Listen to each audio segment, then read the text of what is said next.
Hello and welcome. My name is Tracy Rabbit and I am the Marketing Director at Bit by Bit.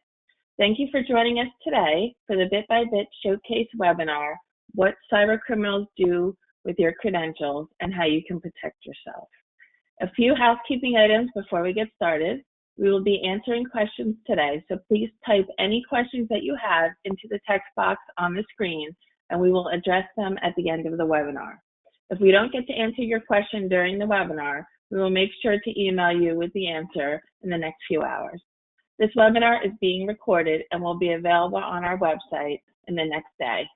Also, at the end of the webinar, we will provide you with a link to request a free dark web scan of your company. This is a great opportunity for you to get an idea now if your company's credentials are currently listed out on the dark web. Now let's introduce the three presenters. Starting us off today will be Ivan Shore, Vice President of Client Success at Bit by Bit.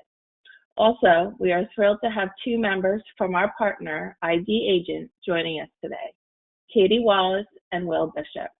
Katie and Will be informing us about the latest information about the dark web, how many people and companies like us get compromised, some recent compromises, and what we can do to prevent them. ID Agent is the dark web monitoring platform currently #1 in the industry today. So again, thank you for joining, and now let's get started. Ivan? That's great, Tracy. Thank you so much for the introduction. Thank you to Katie Wallace and Will Bishop for ID Agent for being here today. And thank you all. I still see people entering the webinar right now. We're going to get started as people are still entering, and what a phenomenal turnout. So thank you. We have a combination, I can see, of some of our existing Bit by Bit clients, as well as some folks that we have recently met that have joined the webinar to learn a little bit more about the dark web, cybersecurity, and some of the issues that we're facing. Tracy touched upon the agenda and touched upon the housekeeping, so I'll jump in further detail. We'll do a quick bit-by-bit overview, then we'll turn it over to Katie, who will talk about ID Agent, how they get started and why they get started. We'll then get into, with Will, a little bit about the dark web and what it is, so people have a better understanding of that if you didn't already know. I'll cover a little bit about cybercrime being on the rise and what's going on with that, and we'll continue to talk about how credentials are compromised. We'll get into a look at some of those recent compromises, and then we'll talk about how dark web monitoring can help your business, as well as some tips to keep you safe and some Q&A. So like Tracy said, this is in listen-only mode, so put your questions into the box here. We'll address them as many as we can at the end. If we can't get to all of them, we'll be happy to email those people that put the questions out there. So a little bit about Bit by Bit. Many of you know us, some of you don't. We are a managed IT service provider. We are providing managed IT services, proactive and reactive services, backup, disaster recovery, cloud solutions for many of the people on the webinar today. We also have a legacy fax business that's been with us for almost 25 years now. We obviously are talking security today, so we do security. We do application development and workflow. That's what the business was founded on 32 years ago, and we continue to provide application development and workflow. We're headquarters here in New York, and we have offices in Boston as well as in Texas, and additional technical resources in New Jersey, Oregon, and Texas. With that being said, I'm going to turn it over to Katie to tell us a little bit about the overview of ID Agent. Absolutely. Thank you, Ivan. Thank you, Tracy, and for our partners and our certified dark web experts here at Bit by Bit. So ID Agent, we're a dark web monitoring company. You know, we do threat intelligence and identity monitoring. So we really got our start a few years back. We actually worked with the Office of Personal Management. They had actually one email that had been exposed on the dark web. We put them in to monitor, and it turns out that there were over 800,000 more, close to 1 million exposed credentials that leaked from just one email address that turned up on the dark web. We are headquartered in Maryland, not far from Washington, D.C., Baltimore area. But I would like to turn things over to Will Bishop. He's going to talk to us a little bit more about what exactly the dark web is. Yeah, thanks, Katie. So when we think about the internet, you think about the part that we view on a regular basis, Facebook, Google, Amazon, things like that. And I'm setting here as I'm talking about this, making a little triangle with my hands in the air. I always find myself doing this because we've all seen that picture of an iceberg where just the tip is above the water, and then you've got the vast majority of the iceberg actually is down below the waterline. And that's a great representation of what the internet actually looks like. So that tip that's above the water, that's the portion of the internet that's indexed. And when I say indexed, I mean it's the part that's accessible with our commercially available browsers. So Safari, Chrome, whatever your preference may be there, that's the part of the internet that we know and operate in. Below the surface, you move into deep web and then what we call dark web. So there's things happening here that are legitimate purposes. Because a question I get a lot of times is if you've got this stuff that's bad, it's illegal, it's happening, why don't we just shut that down? Well, there's legitimate uses of that space. A good example would be military transfers of information, so troop movement, standard operating procedures, things like that. That would operate in the deep web and would be legitimate. Perhaps a Dropbox. I know these exist at major newspapers. If you have somebody that's in a whistleblower situation, they need to transfer some information, but they don't want to suffer the repercussions of kind of pointing out a wrong. This would be a space where they could do that because things that are offered in this space are anonymity and an inability to track where you are, what you're doing, that type of thing. So you can operate with impunity. So when you get those factors in place, of course, there's going to be there's going to be people that are going to try to use that for illegal activity and for gain. And so that's what we see happening down in the space we call the dark web. And so what's happening down there is this is the place that people are going to go again, so they can't be tracked. We can't hold them accountable for what they're doing, and you're going to see trafficking in things that are not legal. So good examples would be medications. You may see narcotics down there being traded, handguns. In some extreme cases, human trafficking could be going on in this space. And this is also the space that we want to look at for compromised credentials, because this is the space where folks that have that stolen information can go to get their money out of it. This is where they can go monetize. If you'd like more information, I know that's a brief outline, but if you'd like a little more information, there is a spot there. There's a link that Ivan and his team can share with you later to get some more information on their blog. So Ivan, if you would advance the screen for me. The next slide is going to give us a look. I love this slide. I've got more of them and I like to see them, but these are real life examples of what is happening now on the dark web. What does it look like? So this is a screenshot from an actual website that exists out on the dark web. And it's some folks that are trafficking in stolen credit cards. And the information that's up there in the upper left-hand corner is too small to read on the slide, I realize, but what they're talking about in there is we've got these cards. We're not just going to give you the information. We're going to send you a card. We've pressed the card. We've got the information in it. We've got the 4-digit PIN codes that go with it. So you can go get cash on the card as an advance if you'd like to. They talk about shipping, what their shipping policies are. You don't need to be concerned. It's going to be discreet. FedEx is going to bring it right to your door.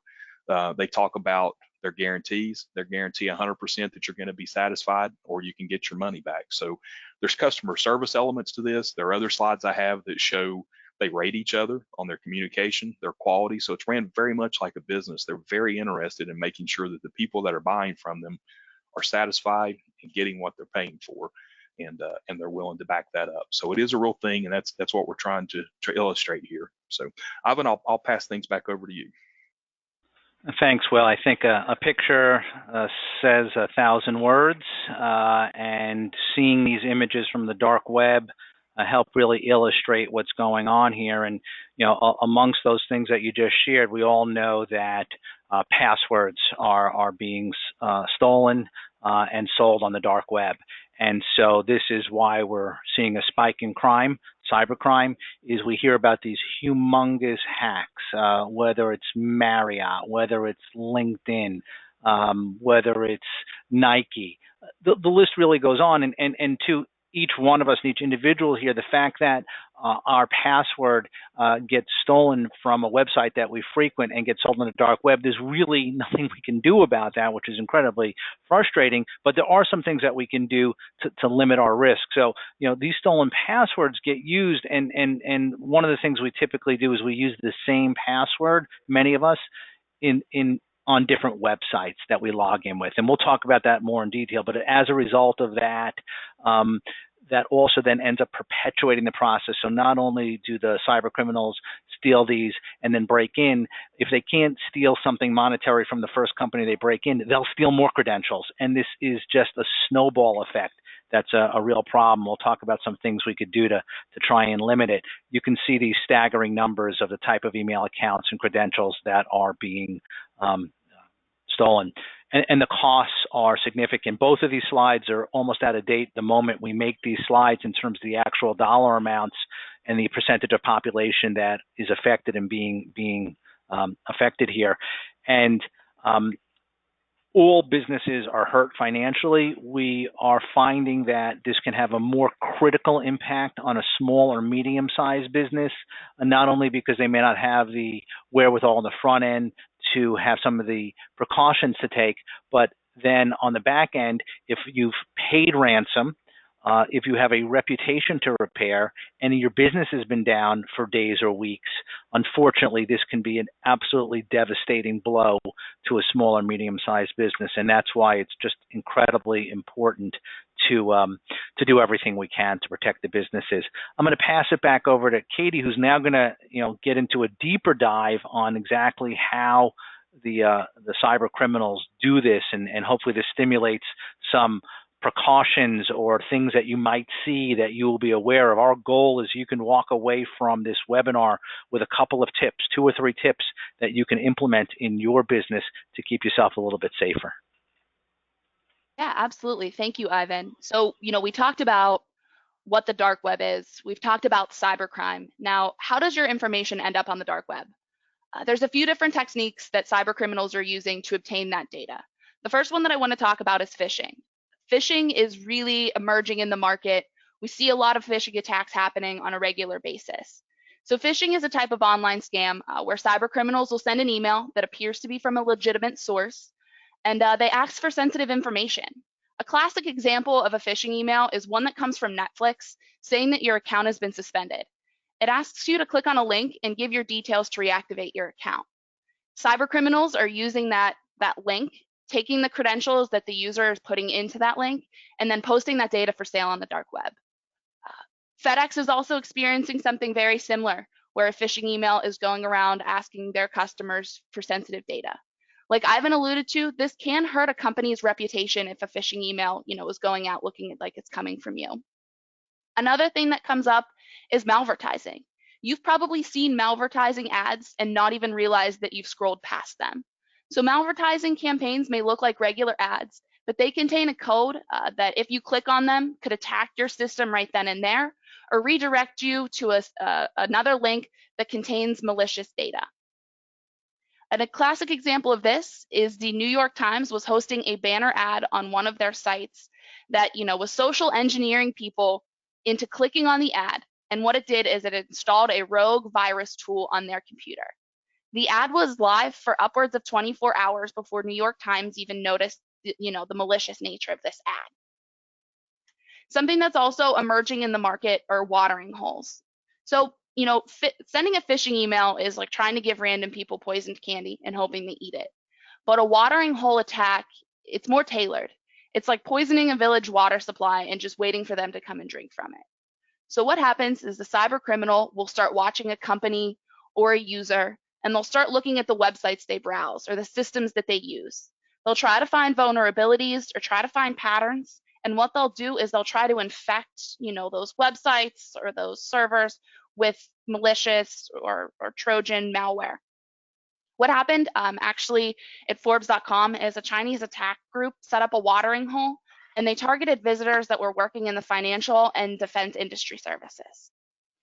The last thing that I want to talk about are web attacks. So cyber criminals are truly trying to find vulnerability in a company's network. The travel and the hospitality industry, this was proven to be very vulnerable in 2018. Ivan talked about the Marriott breach where over 5 million credentials were stolen and put out on the dark web. British Airways also experienced something very similar, where close to 400 million travelers, back in August, their full credit card information was posted and sold on the dark web for sale. That can be truly devastating to the user. As we move on to the next slide, I want to talk about how the human factor is truly key. Using one password or a variation of, for all these different accounts that we have access to is really convenient. But it's also dangerously insecure when you talk in lines of cyber criminal and what can happen to the data. I really want to talk about one use case. So Chip, he's a regular guy. He has an email, he has multiple accounts, Facebook, Amazon, eBay. Not to mention, he does online shopping, as we all do. He has multiple accounts. They're all linked to his one email address, though. One day, one of the customer databases for one of the online stores Chip shops at gets compromised. No credit card information was stolen, but email addresses, names, passwords were. At first glance, you may think, okay, it's fine, no big deal, my credit card information wasn't stolen, my social security number wasn't stolen, I should be good to go. Well, cyber criminals are smarter than that. What they do is they then decide to press their luck. So they maybe have your one password, and what they're going to do is they're going to try that one password and their email address on multiple sites. They can quickly realize if they can get into your Amazon account, they got your credit card information. They're going to try other accounts to get into. Before Chip even realized what was going on, all of his passwords were changed for all of his logins. There was fraudulent activity on his bank account. His social security number was for sale on the dark web. He had no idea that this was going on. As we move on to the next slide, what I want to get to here is just think about it from an employee standpoint. Your employees are all logging into sites like this on a regular basis. We all have a payroll site. We all use e-commerce sites, to order company supply. We all have banking and finance systems that we log into. What if your employee is using the same password or a variation of the same password amongst these sites? What does this mean for your company's data, and what could happen to your company's data?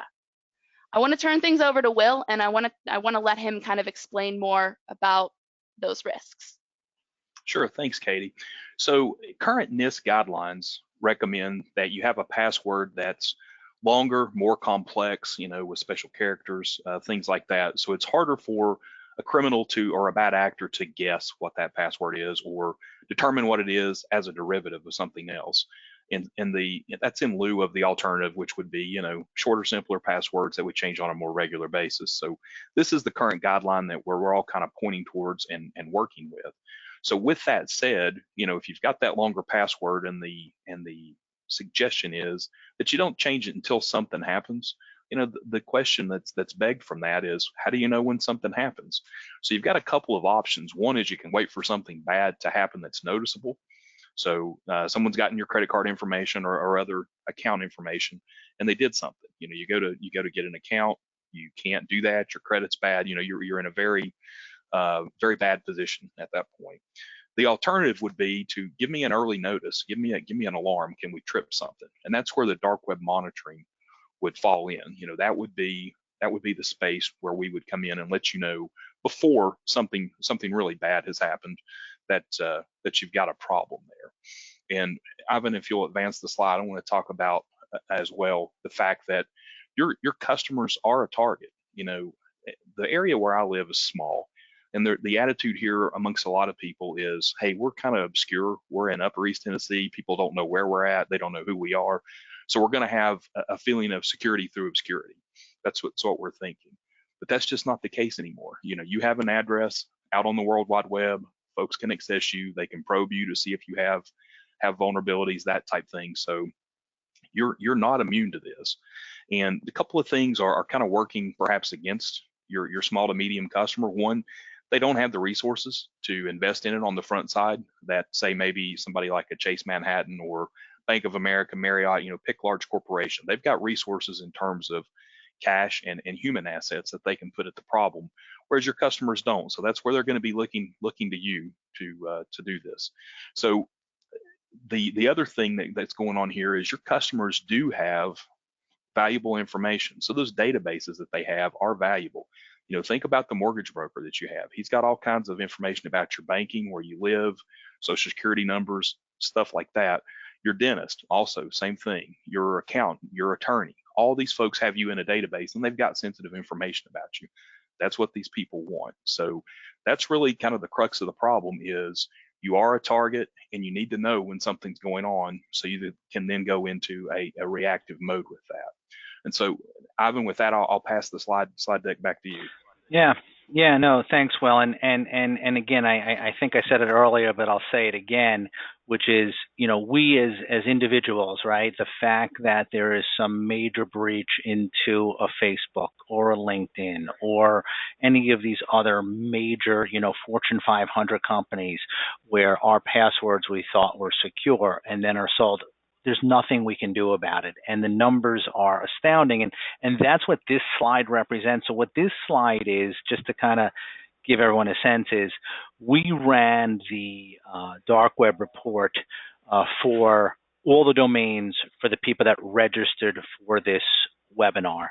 And there were almost 31,000 compromised credentials that we were able to find on the dark web, with the most recent one just being 1 week ago. And it kind of gives you a sense of the magnitude of the numbers. They are staggering.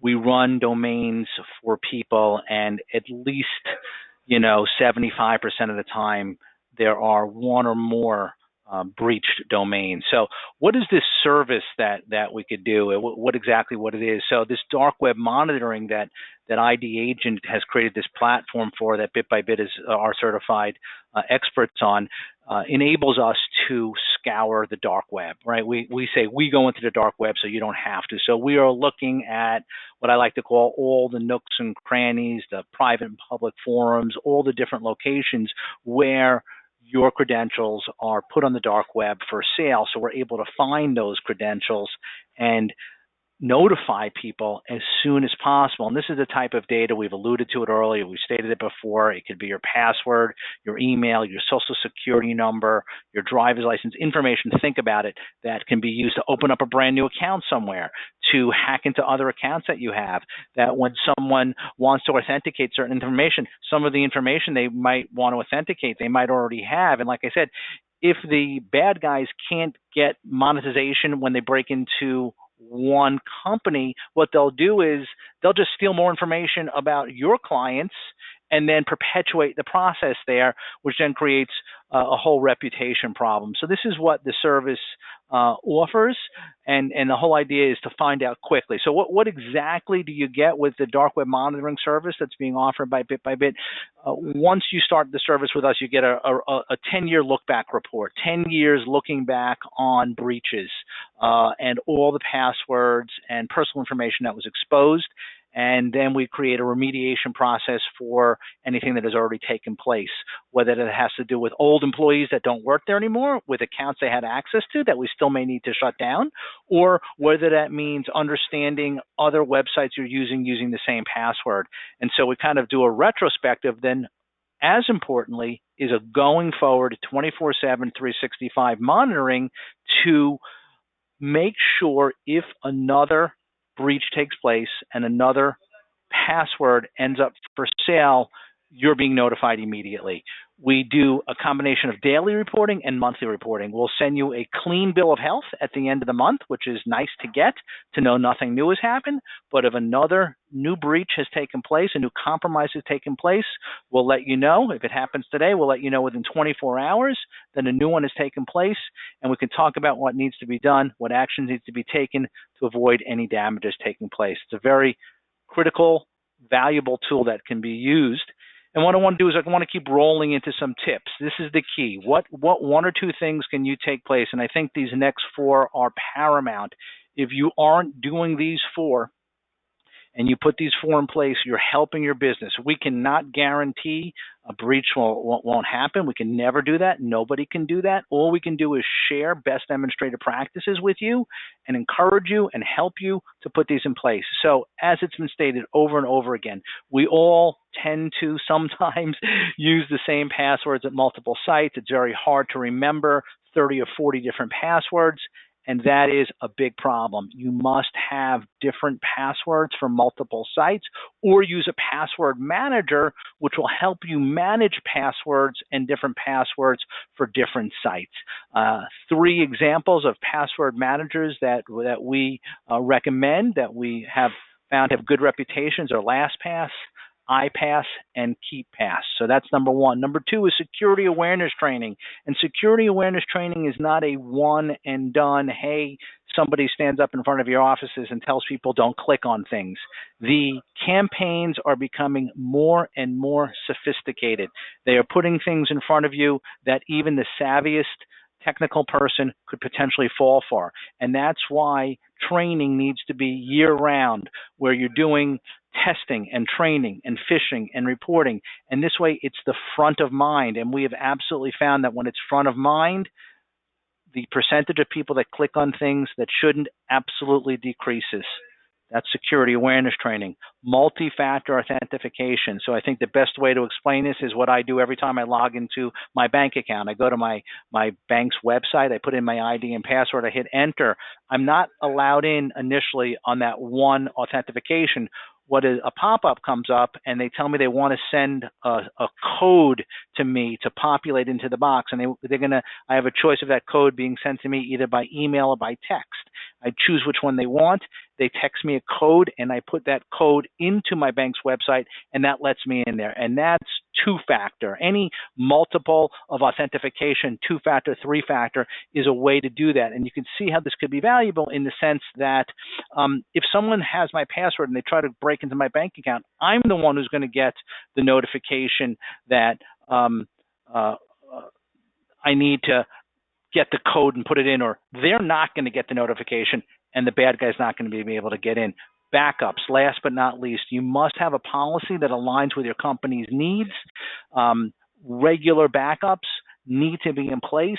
We're doing that for most of our customers that are on the call right now. You must have a backup policy in place and stick to it and follow to it with it, so you can ensure that your data is recovered, whether it's lost accidentally or lost as a breach. Excuse me for picking up the pace here a little bit. We want to stay on track. We have 3 minutes here.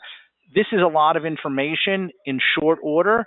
We are available to assist you with any of these things. Here's a couple of questions that came in. One is, can personal email domains, personal email addresses be monitored? Yeah, Ivan, I'm going to go Katie? ahead and take this one.